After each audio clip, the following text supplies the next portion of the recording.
की No ore problem. You आकर will come. No, you are not interested. Sant This is महापुरुष related to this area only.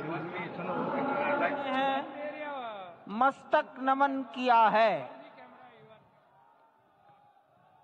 Ishan कोण के में बैठे हुए, आग्नेय कोण में बैठे हुए संत महापुरुषों को अपना मस्तक नमाकर प्रणाम निवेदन किया है। अब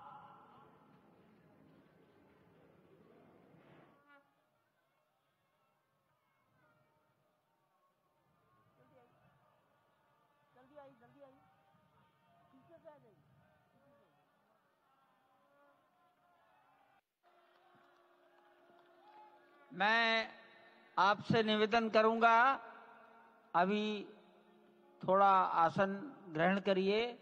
माननीय प्रधानमंत्री जी यहां से कुबेर टीला की ओर प्रस्थान करेंगे।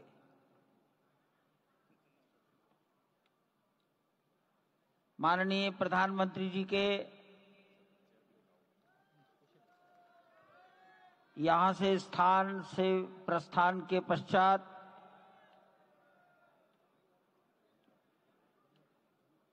हमारे महंत नृत्य गोपाल दास जी के शिष्यगणों से निवेदन करूंगा मंच पर आकर उनको नीचे की ओर ले जाए।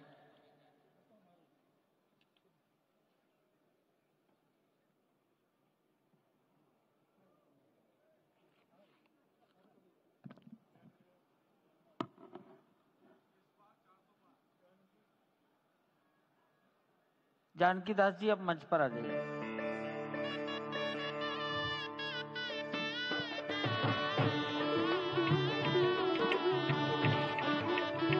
माननीय मोहन राव जी, भैया जी कहीं मिलेंगे।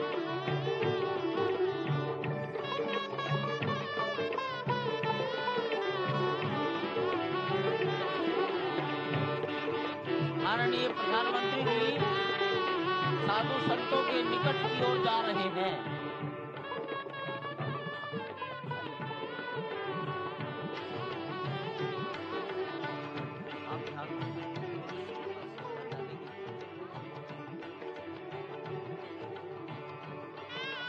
माननीय प्रधानमंत्री जी बहुत निकट पहुंच गए हैं संत महापुरुषों के।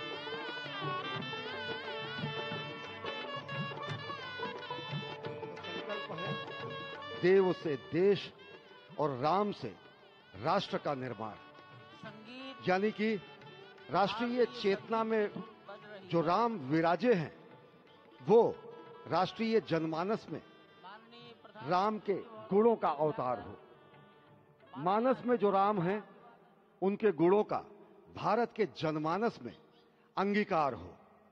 निश्चित तौर से राष्ट्र निर्माण के 1000 वर्षों का जो स्वप्न प्रधानमंत्री नरेंद्र मोदी ने दिखाया है वह निश्चित तौर से पूरी दुनिया के सामने भारत भारतीयता को नए रूप में व्याख्यायित करता है, सनातन संस्कृति को नए स्वरूप में व्याख्यायित करता है। हमारी ही संस्कृति कहती है संगच्छध्वम संवदध्वम संवो मनांसि जानताम। हमारी ही संस्कृति कहती है सहना भवतु सहनौ भुनक्तु। हमारी ही संस्कृति कहती है कि हम विश्व बंधुत्व के लिए अपना सर्वस्व न्योछावर करें, राष्ट्र निर्माण में अपना सर्वस्व अंशदान करें। प्रधानमंत्री मोदी के उद्बोधन में राष्ट्रीय समरसता का संदेश पूरे विश्व में व्यापक होता हुआ भगवान श्री राम की धरा से बहुत ही आनंद का विश्व विषय की है। समरसता, विश्व की कल्याण और शांति की स्थापना का संदेश एक बार फिर से गुंजायमान होता हुआ कुछ तो है, कुछ तो खास है इस राष्ट्र में जो परब्रह्म परमात्मा को अपनी गोद में आकर्षित कर लेता है। कुछ तो खास है इस अयोध्या धाम में जो निर्गुण निराकार परब्रह्म को सगुण साकार बना देता है। कुछ तो खास है इस राष्ट्र की धूल में, इस राष्ट्र के अन्न में जो मां कौशल्या के गर्भ में उस राम को उत्पन्न कर देता है पुत्र के रूप में, और उनकी गोद में पुत्र के रूप में परब्रह्म को खिलने पर विवश कर देता है। कुछ तो खास है इस राष्ट्र में जो भक्तों की भावना के अनुरूप अनंत अनंत रूप में भगवान अपने भक्तों को दर्शन देते हैं। राम सबके हैं, राम सर्वत्र हैं। और इसीलिए आज एक ऐसे ही अद्भुत अलौकिक स्वरूप में, बाल रूप में 5 वर्ष के राघव अब अपने भक्तों को नए नवीन नूतन दर्शन के लिए पधार चुके हैं। स्वागत कीजिए भगवान श्री राम का इस नए अवतार में। आज के इस अलौकिक दिव्य द्वादशी की तिथि में, जब कूर्म अवतार का दिन, आज भगवान श्री राम ने एक बार फिर से अवतार लिया। धराधाम, अयोध्या धाम, सरयू, सब कुछ प्रसन्न, आनंदित, उल्लसित। और अभिवादन स्वीकार कर रहे हैं प्रधानमंत्री नरेंद्र मोदी। यहाँ पर पहुंचे हुए संत समाज का, आम जन का, जनता जनार्दन का, विशिष्ट अतिथियों का। आज अयोध्या धाम में भगवान श्री राम के मंदिर में प्राण प्रतिष्ठा कार्यक्रम इस मायने में भी विलक्षण है क्योंकि समूची भारत की सारी परंपरा, सभी धर्म, संप्रदाय, मत, पंथ, सबका यहाँ पर सम्मेलन हुआ है। एक यहाँ पर ऐसा समागम हुआ है जो सनातन संस्कृति के शाश्वत स्वरूप को स्थापित करता है। यहाँ पर शैव, वैष्णव, शाक्त, पत्य, गणपत्य, सिख, बौद्ध, जैन, दशानंद, शंकर, रामानुजाचार्य संप्रदाय, निम्बारका संप्रदाय, विष्णुनामी संप्रदाय, राम स्नेही संप्रदाय, पंथों में घीसा पंथ, गरीबदासी, गौड़िया, कबीर पंथी, वाल्मीकि पंथी, धार्मिक संगठनों में अनेकानेक विश्व कल्याण में लगे हुए, भारत निर्माण में लगे हुए संगठनों के प्रतिनिधि, महिमा समाज, अकाली, निरंकारी, राम नामधारी, राधा स्वामी, वरकरी, वीरशैव, हर कोई भारत की समस्त मत पंथराय की जो अलग अलग धाराएं हैं वो आज उनका यहाँ पर समागम हुआ है, आज उनका यहाँ पर संगम हुआ है। और पूरी दुनिया चकित रूप में देख रही है कि किस तरीके से वैविध्य में एकता का प्रमाण, विविधता में एकता का प्रमाण, बहुरंगी, सतरंगी, विविध रंगी संस्कृति का आज यहाँ पर सम्मेलन हुआ है और पूरी दुनिया उल्लासित है। संभवतः इसीलिए कहा गया है कि मैं एक बिंदु परिपूर्ण सिंधु, यह मेरा हिंदू समाज, मेरा इसका संबंध अमर, मैं व्यक्ति और यह है समाज। इससे मैंने पाया तनमन, इससे मैंने पाया जीवन, मेरा तो बस कर्तव्य यही, सब कुछ कर दूं इसको अर्पण। मैं तो समाज की थाती हूं, मैं तो समाज का सेवक हूं, मैं तो समष्टि के लिए व्यष्टि का कर सकता बलिदान अब है। हिंदू तनमन, हिंदू जीवन, रग रग हिंदू मेरा परिचय। तो निश्चित तौर से एक जो हमारी सनातन संस्कृति का प्रतीक है वो आज पूरी दुनिया देख रही है इस परम अयोध्या धाम से। वर्षों की तपस्या पूर्ण हुई इस राष्ट्र की, कई वर्षों की तपस्या पूर्ण हुई है उन संतों की जो लगातार भगवान श्री राम के लिए अपना सर्वस्व बलिदान करते रहे।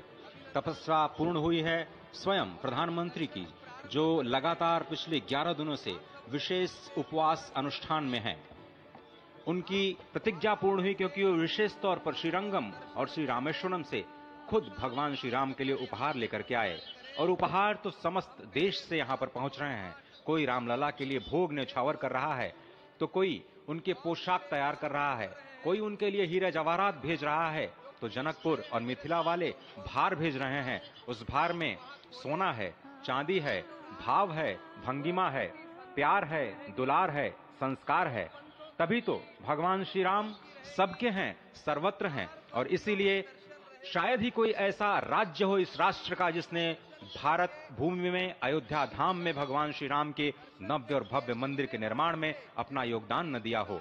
यहाँ पर पत्थर आते हैं राजस्थान से, कारीगरी होती है तमिलनाडु से, पच्चीकारी होती है उड़ीसा से, श्रमजीवी होते हैं बिहार और उत्तर प्रदेश से, और जो प्राण प्रतिष्ठा होती है वो 140 करोड़ लोगों के जनमानस की भावना को केंद्र में रखकर राष्ट्र के अध्यक्ष, राष्ट्र के नेता प्रधानमंत्री मोदी स्वयं प्रतिष्ठित करते हैं भगवान श्री राम को चेतन स्वरूप में सभी के लिए, क्योंकि भगवान श्री राम सबके हैं, सर्वत्र हैं। और वही आह्वान उन्होंने किया है, वह आह्वान है कि भक्ति मुक्ति साधकम भारतम, धर्म कर्म नैष्ठिकम भारतम, रीति नीति संस्कृतम भारतम, शस्त्र शास्त्र धारकम भारतम, शक्ति युक्ति समृतम भारतम। और निश्चित तौर से ये आज एक संकल्प के सिद्धि का दिन है और आज ही एक शपथ लेने का भी दिन है। आज ही एक और सौगंध लेने का दिन है जिसमें कहा जाता है कि अजय्याम च विश्वस्व देही शक्तिम सुशीलम जगद्येन नम्रम भवेत श्रुतम चैवयत यत्कंटकाकीर्ण मार्गम स्वयं स्वीकृतम न सुगम कार्येत। हे प्रभु, हमें ऐसी शक्ति दे कि विश्व में हमें कोई चुनौती न दे सके, ऐसा शुद्ध चरित्र दे जिसके समक्ष संपूर्ण विश्व नतमस्तक हो, और ऐसा ज्ञान दे जो कि स्वयं स्वीकृत कंटकाकीर्ण मार्ग को सुगम बना दे, और सभी कंटकाकीर्ण मार्गों को सुगम बनाते हुए हम भारत को जगत गुरु की पदवी पर विश्व में स्थापित कर सके। यही कहा गया है कि परम वैभवम में नेतु मेत स्वराष्ट्रम, हम अपने राष्ट्र को परम वैभव पर प्रतिष्ठित करें, और इसी का आह्वान प्रधानमंत्री नरेंद्र मोदी ने अयोध्या धराधाम से आज इस युगांतकारी क्षण में दुनिया को दिया है। और इस वक्त आप देखिए, संतों के लिए दरवाजे खुल चुके हैं भगवान श्री राम के, मर्यादा पुरुषोत्तम श्री राम के प्राण प्रतिष्ठा के तुरंत बाद संत जन चल चुके हैं प्रभु श्री राम के उस अलौकिक और दिव्य छवि का दर्शन करने के लिए, जो बाल रूप में एक बार फिर से पूरी दुनिया को मोहित कर रही है, आकर्षित कर रही है। क्यों न हो। अयोध्याम च परब्रह्म सरयुः सगुणोपमान तन्निवासी जगन्नाथ सत्यम सत्यम वदाम्यहम्। भगवान शिव जो कि जगत गुरु हैं, भगवान शिव जो श्री राम के सखा हैं, भगवान शिव जो श्री राम के स्वामी हैं, स्वयं मां पार्वती से कहते हैं कि अयोध्या जो परब्रह्म स्वरूपा है, सरयू का तीर्थ जो कि साकार जलाकार परम पुरुष परमात्मा की स्वरूपा है, उस अयोध्या के निवासी समस्त जीव जगन्नाथ स्वरूप हैं। जो इस वक्त सांस ले रहे हैं अयोध्या में, वो भी अयोध्यावासी हैं। जो अपने मन से इस दृश्य को देख रहे हैं, वो भी अयोध्यावासी हैं। जो परिकल्पना कर रहे हैं कि वो कभी अयोध्या आएंगे, भगवान श्री राम के दर्शन करेंगे, वो भी इस वक्त अयोध्यावासी हैं। और अयोध्यावासी हैं इसीलिए जगन्नाथ स्वरूप हैं। और उन सभी जगन्नाथ स्वरूप परब्रह्म परमात्मा के प्रेमी संतों के चरणों में, चरणारविंदों में बारंबार प्रणाम करते हुए बार बार वही धुन निकलती है कि भगवान श्री राम सबके हैं, लेकिन वो संतों के मन में रमते हैं, इसीलिए तो वो राम कहलाते हैं। और इस वक्त आप देख रहे हैं संतों का हुजूम, 8000 से ज्यादा विशिष्ट अतिथियों में संतों को सर्वोच्च प्राथमिकता दी गई। और अनेकानेक बलिदानों के बाद जो आज प्राप्त हुआ है अयोध्या की धरा को, भारतवर्ष की धरा को, आज संत विह्वल होंगे, उनके नयन सजल होंगे भगवान श्री राम को अपने बीच पाकर, अपने बीच एक नव्य और भव्य रूप में पाकर, उस कृष्ण वर्ण की 5 वर्ष के बालक के रूप में राघव को पाकर, जो आज कलयुग में त्रेता युग से उतर करके आए हैं और सभी को दर्शन कर कृतार्थ दे रहे हैं। कितनी अलौकिक छवि, कितनी दिव्य छवि। आप भी अपने हृदय में उनको समा लेना चाहते होंगे, सजो लेना चाहते होंगे, और आप सभी का मन कर रहा होगा कि एक बार तो आए अयोध्या में और अयोध्यावासी बन जाए, स्वयं जगन्नाथ बन जाए। और ये समागम है, आज संगम हुआ है विविध मत, धर्म, पंथ, संप्रदाय का। 50 से अधिक आदिवासी, गिरिवासी, तटवासी, द्वीपवासी, जनजातीय परंपराओं की उपस्थिति इस आयोजन को समग्र समावेशी बनाती है। पहली बार भारत की इस बहुरंगी संस्कृति का ऐसा भव्य आयोजन इस धरती पर हुआ है, इस देश में हुआ है, आर्यावर्त में हुआ है, भारतवर्ष में हुआ है। और धन्य है ये अयोध्या धाम जहां पर इतना बड़ा समागम हुआ है। ये संगम आज श्री राम जन्मभूमि के दिव्य नव्य प्रांगण में हुआ है। निश्चित तौर से दुनिया आज देख रही है कि किस तरीके से एक नए भारत का उदय हो रहा है। शत शत आघातों को सहकर जीवित हिंदुस्तान हमारा, जग के मस्तक पर रोली सा शोभित हिंदुस्तान हमारा। जब दीप बुझे पश्चिमी गगन के, व्याप्त हुआ बर्बर अंधियारा, किंतु चीर कर तमकी छाती, चमका हिंदुस्तान हमारा। हमारी संस्कृति इतनी प्राचीन है, इतनी शाश्वत है, सनातन है। सनातन इसीलिए कहा जाता है क्योंकि राम जी के भइले जनमवा चलवो करियाई दर्शनवा।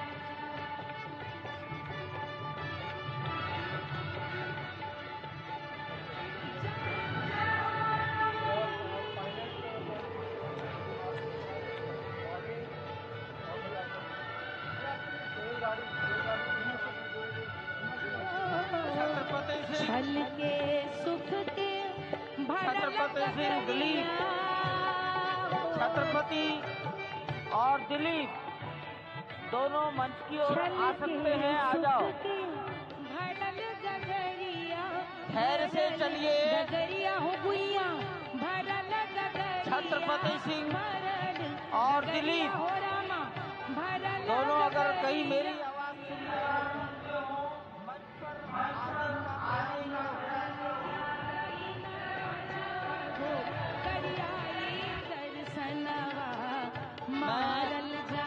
बारंबार निवेदन करूंगा, धीरे धीरे आगे बढ़िए। मोरे राम अवध घर आए, धीरे धीरे आगे बढ़िए। मोरे राम अवध घर आए, मोरे राम अवध घर आए, मोरे राम अवध घर आए, मोरे राम अवध घर आए, मोरे राम अवध घर आए। संतोषी अखाड़ा के महंत जी को मेरा प्रणाम। आगे आगे राम चले, पाछे चली सेना, पाछे चली सेना, पाछे चली सेना, आगे आगे राम चले, पाछे चली सेना। आगे चले राम चले, पाछे चली सेना, हनुमान उड़ी आए, मोरे राम अवध घर आए। अरे हनुमान उड़ी आए, मोरे राम अवध घर आए, मोरे राम अवध घर आए। हैं, अवतरित हो चुकी हैं भगवान श्री राम का बाल रूप में दर्शन करने के लिए, अपना आशीर्वाद देने के लिए और अपनी कुछ न कुछ भेंट भगवान के चरणों में समर्पित करने के लिए। अगाध श्रद्धा भगवान श्री राम के प्रति प्रधानमंत्री नरेंद्र मोदी के मन में बहुत पहले एक सामान्य कार्यकर्ता के रूप में अपने जम्मू कश्मीर प्रवास के दौरान उन्होंने जो पंक्तियां लिखी वो यहां बताना उपयुक्त होगा। राम व्यक्ति को नहीं वृत्ति को प्राप्त संज्ञा है। राम हमारा चिंतन, दर्शन, प्रीति, प्रवृत्ति और प्रज्ञा है। राम चिरंतन जीवन मूल्यों का स्वर्णिम शिखर है। राम हमारी संस्कृति के शाश्वत हस्ताक्षर हैं। राम हमारा धर्म, हमारा कर्म, हमारी गति है। राम हमारी शान, हमारा भाल, हमारी स्तुति है। बिना राम के आदर्शों के चरमोत्कर्ष कहां, बिना राम के इस भारत में भारतवर्ष कहां। ये उद्गार प्रधानमंत्री नरेंद्र मोदी ने दशकों पहले खुद किए थे, खुद लिखे थे, उनकी लेखनी है। तो निश्चित तौर से प्रभु श्री राम, मर्यादा पुरुषोत्तम श्री राम, सनातन संस्कृति के प्रतीक राम, सत्य शाश्वत सनातन प्रभु श्री राम, भारत के आत्म तत्व श्री राम, जब आज उनका अयोध्या में ही वनवास समाप्त हुआ है तो यह क्षण पूरे देश, पूरी दुनिया और पूरी मानवता के लिए विलक्षण है। इस वक्त आप समझिए अयोध्या धराधाम में जो उपस्थित हैं शरीर से, उनको कितने आनंद की अनुभूति हो रही होगी, क्योंकि भगवान श्री राम स्वयं आनंद के सिंधु हैं। उनकी एक बिंदु से कोटि कोटि ब्रह्मांड आनंद के सागर में निमग्न हो जाते हैं। उनके नाम में ही र आ म में अग्नि, सूर्य और चंद्रमा के तत्व के रूप में अमृत की वर्षा होती है। और वही श्री राम आज फिर से प्रतिष्ठित हो रहे हैं जन जन में, मन मन में। भगवान नारद की वीणा की स्वर लहरियां अनंत अनंत ब्रह्मांड को इस वक्त श्री राम नाम की धुन से गुंजायमान कर रही हैं। भगवान श्री राम के आराध्य सखा और सबसे बड़े प्रेमी भगवान शिव शंकर अपने डमरू की नाद से तीनों लोगों को आनंदित करते हुए दिखाई दे रहे हैं। स्वर्ग में हमारे राजा पुरंदर मृदंग और सभी देवता मजीरे, झांझ और घंटे घड़ियाल की सेवाएं दे रहे हैं। इस वक्त आप देखिए जटायु के चरणों में पुष्पांजलि अर्पित करते हुए नरेंद्र मोदी, और वह जटायु जिन्होंने त्रेता युग में जब रावण ने माता सीता का हरण किया तो एक योद्धा के रूप में, एक वीरव्रती के रूप में, एक राम के भक्त और अनन्य जीव के रूप में उन्होंने रावण का सामना किया। घायल हुए, वीरगति प्राप्त होने से पहले सदगति देने के लिए भगवान श्री राम स्वयं प्रस्तुत हुए और भगवान श्री राम के ही भुजाओं में जटायु का स्वर्गवास होता है, सदगति प्राप्त होती है। ऐसा विरला क्षण किसी को नहीं प्राप्त होता। त्रेता युग में एक पक्षी को भी आप देख सकते हैं इस वक्त राम जन्मभूमि मंदिर पर जो मंदिर है उसके पास जो कुबेर टीला है वहां पर प्रधानमंत्री नरेंद्र मोदी ने जो एक मंदिर है कामेश्वर महादेव का, जो एक पुराना मंदिर है, इसका जीर्णोद्धार राम मंदिर ट्रस्ट नहीं करवाया है। पहले से ये मंदिर यहाँ पर मौजूद था। उस मंदिर में पूजा अर्चना की है। तो कुबेर टीला है जहाँ पर प्रधानमंत्री ने ये पूजा अर्चना की है। करीब 100 फुट ऊंचा है और मिट्टी और पत्थरों से बना हुआ है। तो इस मंदिर प्रांगण में सिर्फ रामलला ही विराजमान नहीं है, अन्य देवी देवता भी विराजमान है। भव्य मंदिर बनाया गया है और थोड़ी देर में प्रधानमंत्री जटायु जी, पक्षीराज जटायु जी की भी प्रतिमा का अनावरण करेंगे। और जटायु के बिना रामायण पूरी तरह से कभी, रामायण की चर्चा जटायु राज के बिना अधूरी है। निखिल जी, निश्चित तौर पर जटायु राज के बिना ये चर्चा अधूरी है। और फिलहाल ये जो आप मूर्ति देख रहे हैं, रामलला का विग्रह देख रहे हैं, ये अब जीवंत हो उठी है। इसमें प्राण प्रतिष्ठा कर दी गई है और आज का दिन बेहद महत्वपूर्ण रहा है, ऐतिहासिक रहा है। और प्रधानमंत्री नरेंद्र मोदी अभी भी इस परिसर में अगर कहा जाए तो अयोध्या धाम में मौजूद है। इसको आप देखेंगे तो इसमें बाल तत्व भी है, देव तत्व भी है और राजकुमार की छवि भी है। जी, निश्चित तौर पर बेहद सौम्य मुद्रा, बाल मुद्रा जो है भगवान श्री रामलला की इसमें नजर आती है। जी, निश्चित तौर पर। और ये सबके मन को मोहने वाली है, मन को हरने वाली है। और जिस तरह से आज प्रधानमंत्री ने अपने भाषण में कहा कि सदियों की प्रतीक्षा के बाद हमारे राम आ गए हैं, सदियों की अभूतपूर्व त्याग, बलिदान और तपस्या के बाद हमारे राम आ गए हैं। तो निश्चित तौर पर हमारे राम आ गए हैं और उसके साथ ही साथ हमारे राष्ट्र के स्व की चेतना भी लौटी है प्रधानमंत्री के शब्दों में। और उसके साथ ही साथ कुछ संकल्प भी लिए गए हैं आज इस राम मंदिर परिसर से, इस प्रांगण से। और भगवान राम के सामने वो सौगंध ली गई है विकसित भारत बनाने की।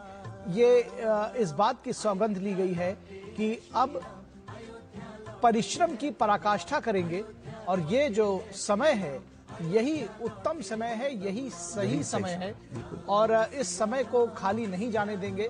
और राम मंदिर के इस निर्माण के बाद, इस भव्य दिव्य अयोध्या के में श्री राम जन्मभूमि के इस मंदिर निर्माण के बाद आखिर आगे क्या, इस सवाल पर भी बहुत खुले मन से प्रधानमंत्री ने अपनी बात रखी और कहा कि ये एक तरह से कैलेंडर पर लिखी हुई एक तारीख नहीं है 22 जनवरी 2014, लेकिन बल्कि ये एक नए कालचक्र का उदय है और ये सकारात्मक है, ये हमें प्रेरित करता है, ये हमें आगे की ओर ले जाता है। कि इस तारीख को कुछ दिनों तक, कुछ सालों तक नहीं बल्कि हजारों सालों तक इस तारीख को याद रखा जाएगा, इस दिनांक को याद रखा जाएगा, क्योंकि ये काल चक्र है और यहाँ से भारत जो है एक नए भारत का निर्माण हो रहा है। जी बिल्कुल, उन्होंने साफ तौर पर कहा कि हमारे लिए ये अवसर सिर्फ विजय का नहीं बल्कि विनय का भी है। उन्होंने एक सर्व समाज की बात कही। उन्होंने जब आप विनय की बात कर रहे हैं तो इस जो रामलला की जो मूर्ति है इसमें विनय का भाव, सौम्यता का भाव जो है वो साफ साफ नजर आता है। प्रधानमंत्री ने एक बात कही आज कि रामलला टेंट में थे और अब महल में पहुंच चुके हैं, अपने घर पहुंच चुके हैं। जब हमें तस्वीर देख रहे हैं तो हमें नहीं भूलना चाहिए कि किस तरह से गुलाबी रंग के कनात के बीच, टेंट के बीच में रामलला को रहना पड़ता था।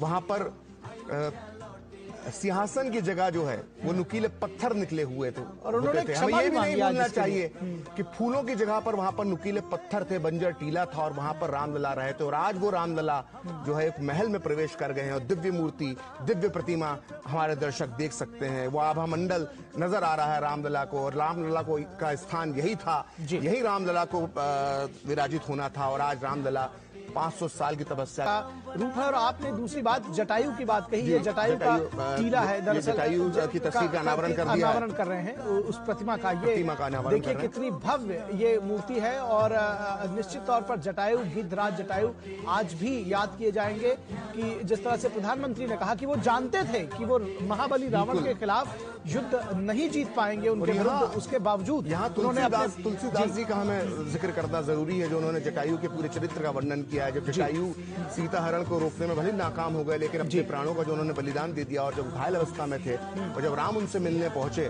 तो राम पूरे रामचरितमानस में जटायु और श्री राम के जो संवाद का जिक्र आता है वो बड़ा ही सुंदर शब्दों में तुलसीदास जी ने लिखा है। वो लिखते हैं कि परहित बस जिन्ह के मानी माही, तिन्हु कहूँ जग दुर्लभ कुछ मनाही, तनु तीज तात जाहू मम धामा, देहू काह तुम्हें पूरन कामा। यानी भगवान श्री राम जटायु महाराज से कहते हैं कि जिनके मन में दूसरे का हित बसता है उनके लिए जगत में कुछ भी दुर्लभ नहीं है। हे तात, यानी हे जटायु, हे तात, शरीर छोड़कर आप मेरे परम धाम में जाइए, मैं आपको क्या दूं, आप तो सब कुछ पा चुके हैं। ये जो भाव भीना संवाद जो है प्रभु श्री राम और जटायु के बीच में, जटायु के अंतिम वक्त में, और आज उसी राम जन्मभूमि पर, उसी राम के महल में, उसी राम जी के घर में जटायु राज की जो है ये विशाल प्रतिमा लग रही है। और ये प्रतिमा हमें याद दिलाती रहेगी हमारे आने वाली पीढ़ियों को बरसों बरस तक कि नारी अस्मिता के लिए इस तरह का आत्म उत्सर्ग करना जो व्यक्ति करता है उसे सदियों तक, सदियों ही नहीं कालों तक उसको याद रखा जाता है। ये तस्वीरें इस बात की गवाह हैं जब प्रधानमंत्री जटायु राज की इस प्रतिमा का अनावरण कर रहे हैं। जी निश्चित तौर पर आपने जिस प्रसंग का वर्णन किया गिद्धराज जटायु और भगवान श्री राम के उस प्रसंग का, वहां और भगवान राम के जब पराक्रम की बात कहते हैं जी, तो एक प्रसंग ये भी है रामचरितमानस में और रामायण में कि जटायु जी का सर जो है वो भगवान राम के गोद में था और वो उनके सर को सहला रहे थे और वो अंतिम सांसें गिन रहे थे जटायु। ये देखिए ये दिव्य तस्वीरें ये भी कही जाएंगी क्योंकि ये जो श्रमिक हैं, जो ये श्रमिक हैं, ये वो श्रम साध्य लोग हैं जिन्होंने इस मंदिर के निर्माण में भाग लिया है और प्रधानमंत्री नरेंद्र मोदी उन पर पुष्प वर्षा कर रहे हैं। यही बात प्रधानमंत्री को बाकियों से अलग करती है, ये भाव बताता है। जो नींव के पत्थर हैं, जिन्होंने दिन रात मेहनत कर कर सर्दी बरसात ठंड में गर्मी में जो इस तरह से मेहनत की और ये भव्य राम मंदिर का निर्माण किया है, यही असली नींव के पत्थर हैं। और अभी ये श्रम देवता है। हम दूरदर्शन पे भी हमने इनके कई इंटरव्यूज दिखाए श्रमवीरों के, और ये लोग जो बातें बताते थे कि जब अपने गांव में लोग जाते थे और कहते थे कि हम अयोध्या में राम मंदिर का निर्माण का कार्य कर रहे हैं, तो गांव में इनके पैर लोग छूते थे। तो ये अपने आप में जो है सिर्फ श्रमिक नहीं है, श्रमवीर है, ये असली राम भक्त हैं, इसीलिए श्रम जिनकी मेहनत पर ये राम मंदिर खड़ा हुआ। प्रखर इनको इसीलिए श्रम देवता कहा जा रहा है। और सच में ये एक जो चलन और ये जो भाव जिसमें कहते ना कि जाकी रही भावना जैसी प्रमुरत देखी तिन तैसी, तो इनके अंदर भी प्रधानमंत्री नरेंद्र मोदी जो भाव देखते हैं उन्होंने एक नया रूप दिया है। अगर हम ये कहें कि त्रेता युग में जैसे वानर सेना थी जी, त्रेता युग में जो कार्य वानर सेना ने किया, ठीक उसी तरह से ये इस युग की जो है ये श्रम सेना है। श्रम सेना है, आपने निश्चित तौर पर कहा। और इस मंदिर के दुसाध्य मंदिर के निर्माण में जिस तरह से इन श्रमवीरों का योगदान रहा है उसको अलंकृत करते हुए प्रधानमंत्री पुष्प गुच्छों के द्वारा, पुष्पों के द्वारा, और ये निश्चित तौर पर ये उनका जो एक भाव है ये अपने आप में बहुत ही प्रसन्न करने वाला, आह्लादित करने वाला, आनंदित करने वाला। और निश्चित तौर पर ये जो श्रमिक हैं वो अपने आप को बहुत धन्य और महसूस कर रहे होंगे। एक बात मैं बताना चाहता हूँ, मैं एक इंटरव्यू एक श्रमिक का देख रहा था, तो वो बता रहे थे कि वो कह रहे थे कि जो मुझे यहाँ से जो भी मुझे पैसा मिला है श्रम करने के बदले, वो राम जन्मभूमि ट्रस्ट को ही मैं दान करके चला जाऊंगा, तो वो महादान है। जी जी, एक श्रमिक जिसके जो पूरी कमाई की इस मंदिर के निर्माण के दौरान, वो समस्त कमाई, अपनी समस्त आय अगर राम मंदिर ट्रस्ट को दान कर देता है, मैं मानता हूँ कि वो सबसे महान दान है। और वो इन श्रमिकों ने करके दिखाया है, श्रमदान के माध्यम से भी और अपनी भावनाओं के माध्यम से। जी जी जी जी जी, निश्चित तौर पर तो ये जो दृश्य है ये अभूतपूर्व है। ये दरअसल इसको कहा जाए कि ये दृश्य भी आंखों में बिठा लिया जाए तो गलत नहीं होगा। जिस तरह से राम की प्रतिमा जिन्होंने गढ़ी, दरअसल वो जो इस राम के पूरे मंदिर को साकार जिन्होंने किया, इस जन्मभूमि के मंदिर को कितने कम समय में, और कितना भव्य दिव्य मंदिर है, उस हिसाब से निश्चित तौर पर ये जो श्रमदेव हैं ये भी पूजनीय। मुझे लगता है कि पहले हम कभी नहीं देखते थे, भारत में और भी निर्माण हुए हैं, लेकिन इस तरह से श्रमवीरों का सम्मान करना ये बहुत अच्छी शुरुआत प्रधानमंत्री ने की। हमने हर जगह पे देखा, हमने प्रगति मैदान का जब निर्माण हुआ, भारत मंडपम बना, उसके श्रमिकों के साथ बातचीत की। काशी विश्वनाथ को भी हम देख लें, हम देखते हैं सफाई कर्मचारी जब जो थे उनके जिस तरह से चरण धोए थे प्रधानमंत्री ने, तो ये एक बहुत अच्छी अन्य लोगों के लिए भी एक प्रेरणा बन सकती है। और ये भविष्य के लिए एक प्रेरणा देती है कि कोई भी कार्य छोटा नहीं होता है, अन्यथा लोग जिस तरह का व्यवहार विचार रखते थे उसके उलट है। और अब ये भाव सामने आ रहा है। बिल्कुल, इनको विश्वकर्मा का रूप, विश्वकर्मा, ये असली विश्वकर्मा है, ये असली विश्वकर्मा इनको बताया। ये देखिए ये भव्य दिव्य मंदिर जो आंखों में